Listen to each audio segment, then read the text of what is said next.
I'm Cheryl. And I'm Naima. We're three Black moms.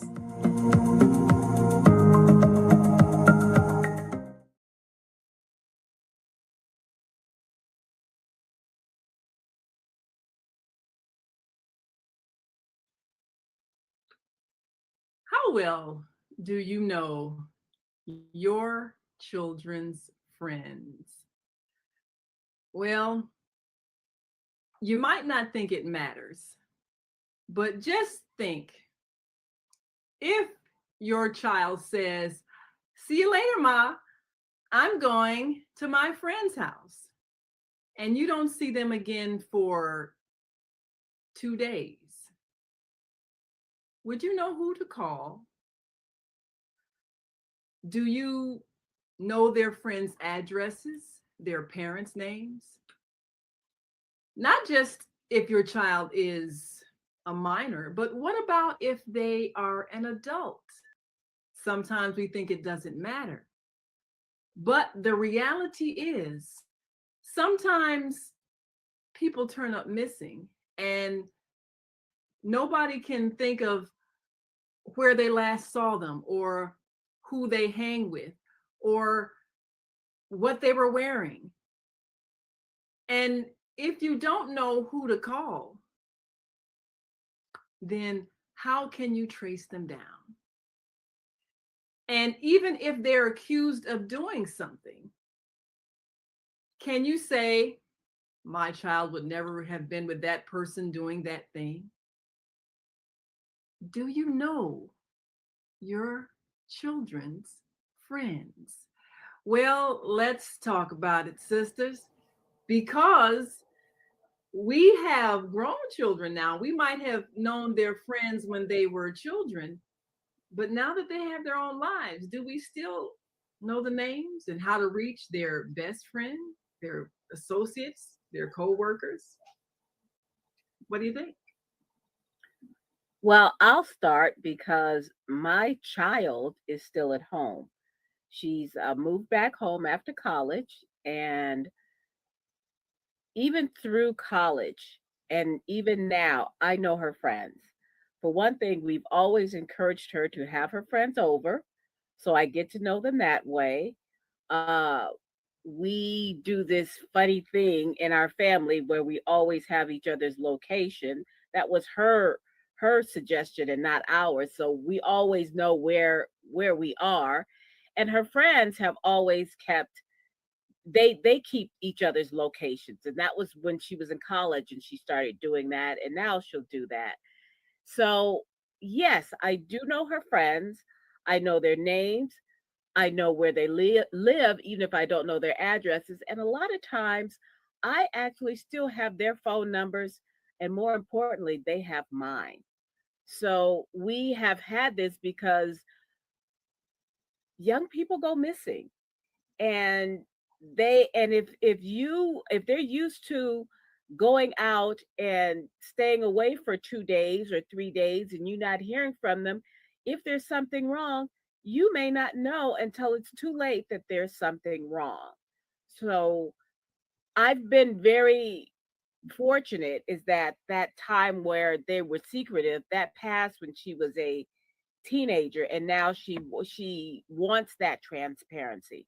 But sometimes it's hard when they're teenagers because teenagers don't want to tell you who their friends are or where they're going or what they're doing. And I think that's something that we should explore, how much we should push for that.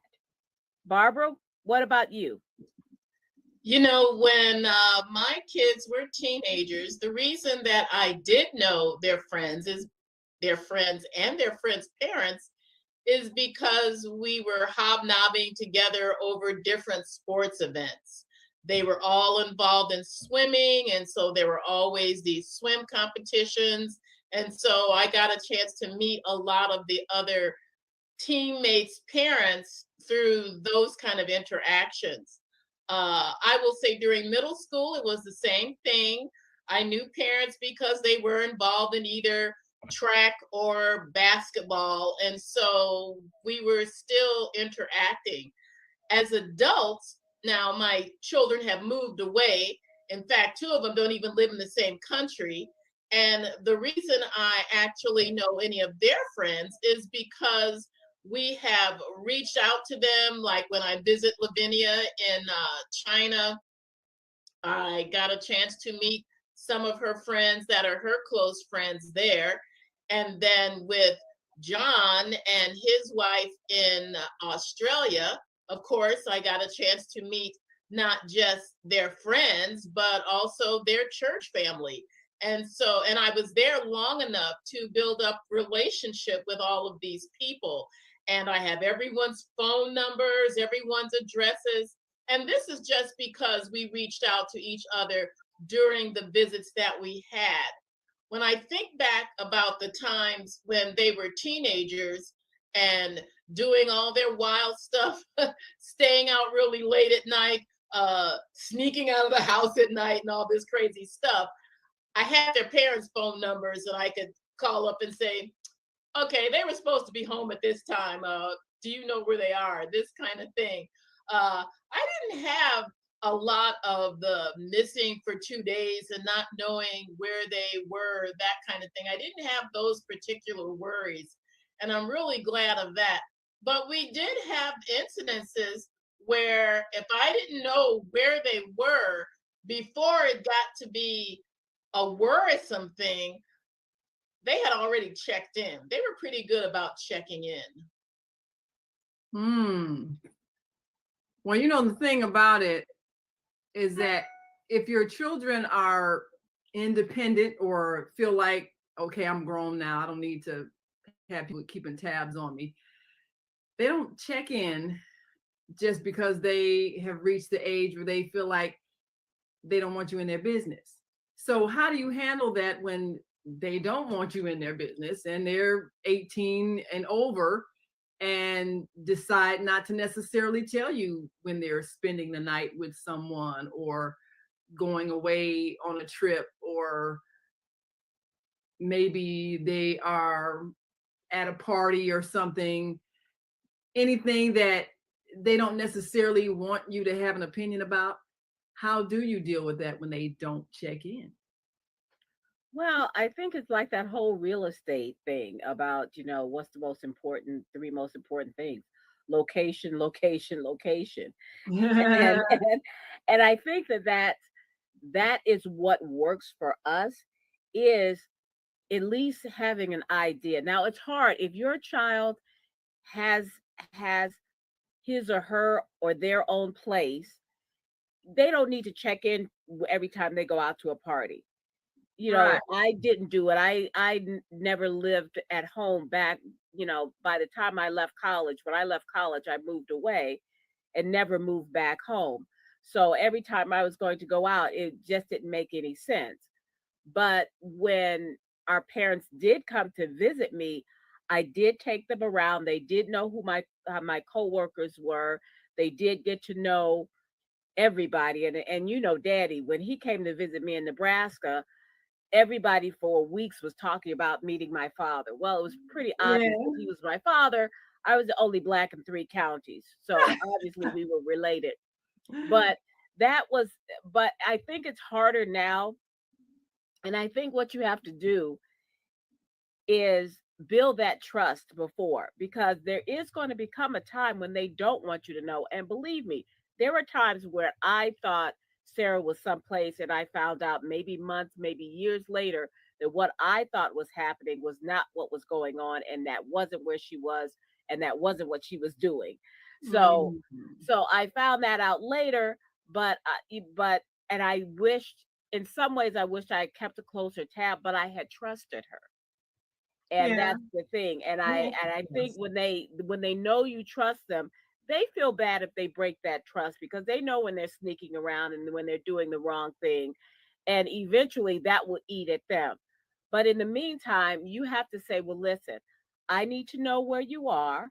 I need to know that you're safe. I need you to check in. I need you to, answer my text, and don't tell me that you didn't see the text, because every teenager is always on their phone. So you know constantly. So you need to check in with me. You need to let me know when you're coming home. I need to know how you're getting home. all of these things, and that's when that is before they become of the majority, and then they learn to understand that it's important for them to have someone keep tabs. Now it's different probably for boys than it is for girls. Girls tend to always need to keep tabs on each other because, let's face it, it's a much more dangerous world out there for women. So Hmm. they tend to be more protective of each other. I've asked this in my classrooms where I teach, and I ask about, the young women there because they're college age, if they keep tabs on each other when they go out. Every hand always goes up. So we Mm. tend to know that we're supposed to. It's when we're parents is that it kind of gets tricky because they don't always want you in their business, but you need to know enough so that if they're in trouble, you can at least provide a description of maybe what they started out wearing. Maybe they changed their clothes later, but also who they were supposed to be with. If you know at least your friends' first names and a general idea, that'll give you a chance if something happens, if they're in an accident, if they're, if they get stuck, if they get stranded, if there's a fight somewhere, if there's a shooting somewhere, Oh, and you find out and you have no idea that they were even supposed to be there. This is the stuff that causes us anxiety, but it's just yes, for our safety yes. and theirs that they keep some kind of tabs. I mean, this is just, we grew up with out a curfew. I never had a curfew, We but didn't have cell phones either. but exactly, we also didn't have cell phones. So you knew where. It's always easier to sneak around actually, but you also knew that you could call someone if you got in trouble. Now there are no payphones. Um, so you have to do what you can, and you have to establish that when your kid gets their first cell phone, that's when you start establishing these are the boundaries. And a lot of kids, I think Sarah got her first cell phone, maybe she was 9 or 10, and a lot of times they get them even younger than that. Yeah, yeah. So you have to establish to them, one, this is my phone because unless they got a job, it's your phone because you're paying for it. Right. And I need to know where you are. I need you to check in when you're out somewhere where, and I need to be able to see where you are. And you don't have to necessarily be sneaky, or you can and just put their location on and they don't need to know that you have their Yeah, location on. that might You be a know, thing. Maybe they should know that but then they could also know how to turn it off, right? yeah, exactly. So if they have their location on and you have yours on, so they know where you are. So when you're saying I'm coming to get you, they know how close, how far you are too. So we all Mhm. do, we do that. But like I said, mine is 22 years old, and she's very much a "where are you, mom" kind of person. So if Yeah. I go out with my friends, she wants to know what time I'm coming home. So she has to check my location to see, well, where is she? I can't believe she's still out this late. So, we've switched roles. But Hmm. when you have a young one, especially if they have a phone, you need to make sure that they're always checking in. Ah, You yep. know, that is an excellent prescription of advice.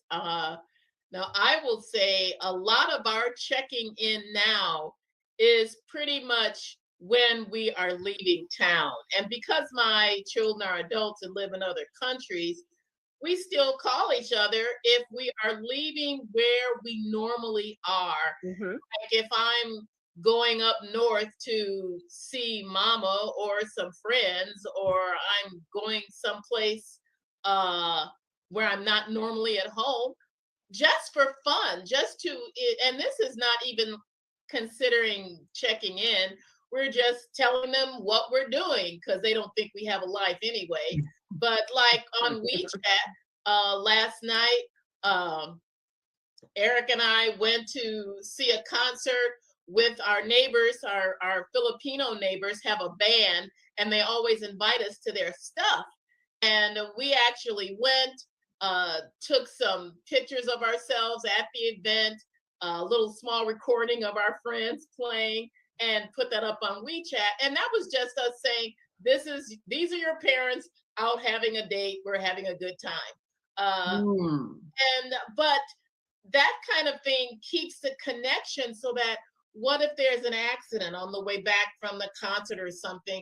They do know where we were at the last time that we communicated, that we weren't at home, we were somewhere else. So those kind of connections, even though they're just for keeping up social interaction, having a conversation about what we're doing, we still do that kind of stuff. Like if Lavinia is going to some kind of outing with her friends, they're having like a special Thanksgiving dinner at a friend's or something, she'll like send some little picture of them going or being there or coming back from there. And this is, I mean, like if something happens, I can't be in China in like 2 hours, that's a long flight. But it's just keeping communication open. And Lorelai, she and James are up in Chicago. Whenever they're doing something fun or, telling me about what Royal's doing in school, they'll send some little picture of him, in the place where they are or some event that they're attending. It's just about communicating, not even necessarily checking in, but just communicating. Yeah, I think that's the thing, is them understanding that you're not trying to pry into their personal life so much as being aware that things do happen. I think there was some kind of accident during the time Zakia was in Korea, and there was some kind of boat accident, I think. Yes, there was. I mean, and everybody was calling me, "Is your daughter all right? Is she all right?" Because I mean, I didn't know if she'd gone to that. I think it was a concert or something. Mm-hmm. I didn't know, so of course I called her and made sure she was okay. And she said, "Well, no, that's far away from where I'm at." Well, I mean, I didn't know, and so it's good to know these things.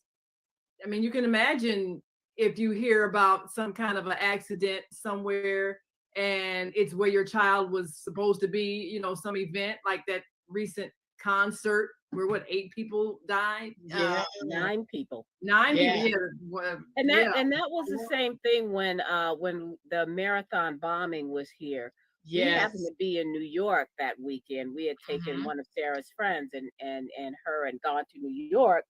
But I knew that when they heard about the bombing, I says, everybody I know knows that I live in Boston, and they're all going to be calling and saying, where, are you okay? Were you there? Like, of course, everybody knows I don't run, even if somebody's chasing me. But it would have been, had we been in town, because we usually would go away. We used to go to Florida, but now, that particular day, weekend, we decided, okay, we're going to go to New York for a few days. But I said, what if had we been in town, chances are we would have gone to the marathon and just, and watched. So, because I did have friends running. So, I mean, I violated my one rule, which is to never tell anybody when you're out of town. Right. And I went on Facebook to let people know I'm not there. I'm in New York. I'm fine. Yeah. But and the same thing happened when there was a bombing at Lavinia's school at Northern. Yeah. And I got calls from so many parents, friends, is Lavinia okay? And I said, Lavinia's safe. Lavinia's in China this year, studying abroad.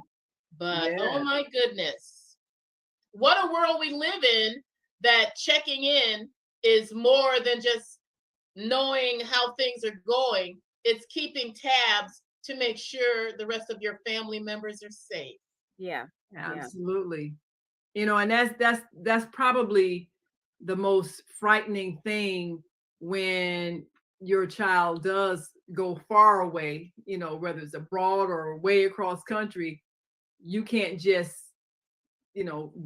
jump in your car and run over their house and check, because they're way away. But I think that makes it even more important to get back to our question, which is to know your friends. Right. Yeah, to know your children's friends, because I knew Sarah made friends when she was in South Korea this past summer. Mm-hmm. And of course I follow her on Instagram. But she follows me too. So but she, so I said, you need to post more things, but I could recognize her friend. She had talked, because she talked to us every single day. And she called us every day, and she talked about, where she was going and what they were doing. And I could see, when they went on their vacations and their little outings, but I knew who the friend group was that she was hanging with. And that helped, because, she's making these international connections, but it was, and which was important, but it was also important for me to know who they were, Right. and for her to, because if something happens over there, well, who was she with? Well, she was with her friend Siham. She was with Fortuna. She was with, Well, she, that's the thing. Yeah. I mean, so you do you would know be your able to, children's friends' names? yes, yes, Do and you you have their should. phone numbers? Yeah. So I think that's one thing. Well, all the times the kid was in college, and there's a couple times I called her roommate about something, I had to check on her or whatever. And I mean, nobody got offended. They thought, oh, that's nice. Your mom called. As a kid would get concerned if I called, like when she went abroad, and if I called her at some odd hour, uh, because the time difference was so difficult to remember, and I'd call her and it'd be in the middle of the night for her, and she might panic like, oh, is something wrong with grandma? So I try not to do that kind of thing, because I know it's stressful when you're far away and you Yes. do a phone call at some odd hour from home. But it is important to check in. And she did a lot of traveling, and so she would let us know, okay, I arrived in Cambodia, or I arrived in Indonesia, wherever she was at, she would let us know that she had arrived safely. Maybe send me a photograph or something like that. Yeah. Because there's a point where you can't worry. I mean, if they're gone, you can't go get them. You have to just trust that everything will be okay. Because there was a couple of trips that she took where she went by herself, and I'm like, okay, so there's nobody to call if I don't hear from her again. I just gotta pray and trust. But she would let me know she was okay. But you have to have a person in mind if something happens. Like, okay, what happens if they don't show up at work for a couple of days, and you call the job and say, oh, it's where is she at? Oh, she hasn't been here for a few days. What? And then so you have to think, how do I trace back to her last thing? So in a sense, it's good that you have things like Facebook and Twitter and Instagram and all these things where, I mean, it's silly. Okay, you go to dinner and post your food. But we can trace you were at that restaurant, so it's a good thing that it has a Or little even get location one of on those it. things that they had on the Incredibles, where they were able to find out. She says, "Do you know where he is?" She told her husband, "Do you know where he is? Would you like to know?" And she. But you know what? Your FBI agent on that's through your phone already knows where you are anyway. Well, that's the thing. Your phone knows where you go all the time. When people start talking about putting microchips in there, said you don't need a microchip. Your phone tracks every place. Tracking device. It is the best tracking device. And so is your car. How did you're driving past some place? How did you like that restaurant? I didn't go in there. Yes. So this is the thing, is that there is always some place, and I watch a lot of procedural cop shows. I'm like the FBI's and all of the NCIS, all the CISs, all SWAT. the all SWAT, Blue Blood, everything. I watch just about every cop show and all the Chicago shows. Shout out to the Chicago groups. But the thing is that when people go missing in these shows, I watch how they track. Now, granted, there's a lot of Hollywood in that, but still, I watch how they ask, well, did you know your friend? Did you, they go to the parents and they're asking, well, no, she wasn't that. And a lot of times these kids are lying to their parents or whatever because they're in these strict environments and they don't know. So I says, you have to open up the communication with your kids while they're still kids. I mean, yes, there is going to be some sneaking around because they're teenagers, but you have to have and you have to establish, one, that they're friends, and when they're no longer friends, because sometimes that happens. Yes, that's true. And you have to be able to say, if you ever get in trouble, you need to be able to call me or let somebody call me. So your friends should also know who you are. Have your number. Yes. Their friends should know you, and you should know who their parents are if you can, but at least somebody should be able to get in touch with you. Like I say, I know Sarah's friends, and I tend to have their phone numbers. I do not follow them on social media because that's just creepy. But yeah, you to have know, your mother following your friends. I mean, sometimes it happens, but I do, and I always get these things because they're in my book, and some of them her college friends I do, some of them I've yeah, followed, and they follow me too. But yeah, you know, that but when happens. you're but if because you're all grown, but when if you're following your teenagers, Yeah, that's creepy because that you don't that's want to know kind of what creepy. teenagers do. But I want to say greetings to our dear sister Viata from Florida, down there where it's warm and sunny. And tune in to Not today. oh yeah, y'all getting that Sorry. weather. Cold today. Sorry. Yeah, but make sure at 7 p.m. Central, 8 p.m. Eastern, you tune in to Soul Purpose Healing live on the Soul Purpose. Let's see, what is her Facebook page? Yeah, it'll be Soul Purpose Healing on Facebook. Watch it tonight and listen in on the Female Solution Global Radio TV show tonight, 7 p.m. Central, 8 p.m. Eastern. For Viata, thanks so much for watching, Viata. We appreciate you so very much. Yeah, she's doing a really great show on mothers handling grief, and I say you definitely gotta tune in, because when something happens to a child, that affects your whole life. But now I want to ask a question. How long would you wait to call police if your grown child was missing? Because Well, it depends on what you have established as a time for them to be home. Uh, if you go to bed and the next day they're not there, I'm calling now. Yep. mm, And chances are I'm calling, I may even check before then because even when Sarah goes out late and she may come in 2, 3 or whatever, I usually wake up, check her location, but she still will knock on my door when she comes in and let me know that she's Mhm. home safely Yeah, because you don't sleep until your child you comes home. don't. And it yeah, doesn't you matter if don't. they're grown, especially if they are living at home still. That's true. You know what, and that's the thing is that I don't necessarily know if calling the police is the first thing I would do, only because they will say, well, if they're grown, they have to wait 24 hours. I would start out calling the friends. I would, if their phone is off and you can't get in touch with them, I would start calling the friends that I would think would know where they were Yeah, but even before I would call the police because the police may not do anything they for might not do 24 hours. anything. You know, And I agree with what you say, but isn't some of that really television Hollywood stuff? No, With that no, 24 it's not. hour thing, I don't even think that's true. I think if there is a cause for real concern, they don't go, oh, you got to wait 24 hours till they're missing, because the longer the time it is, the worse the situation may end up well, turning yeah, out. that's the issue with what's his name, Jelani Day. Yes, is that they did that wait. they did wait. They don't Yeah, they don't jump right to it. they don't. Not for people. Let me Yeah, let that's me say it TV. this way. Not for people who look like us. Well, Let's just call it we what got it 1 is. minute, and then we have to go. And hey to Jody, our Tuesday Female Solution host. Definitely tune in and watch her on Tuesday, 7 a.m. Central, 8 a.m. Eastern. We appreciate you, Jody, down there now in Georgia. Enjoy that. Hopefully decent weather.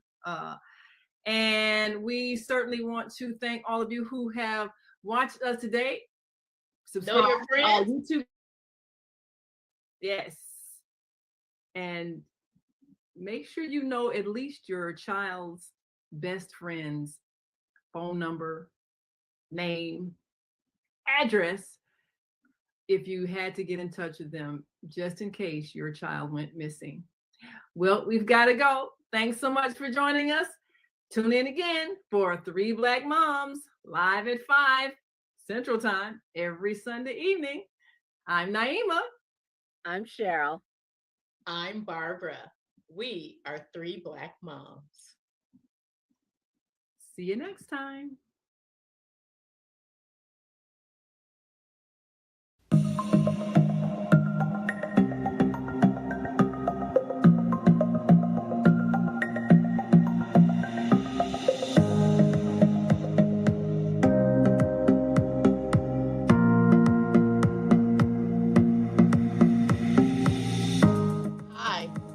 Barbara. I'm Cheryl. And I'm Naima. We're 3 Black Moms.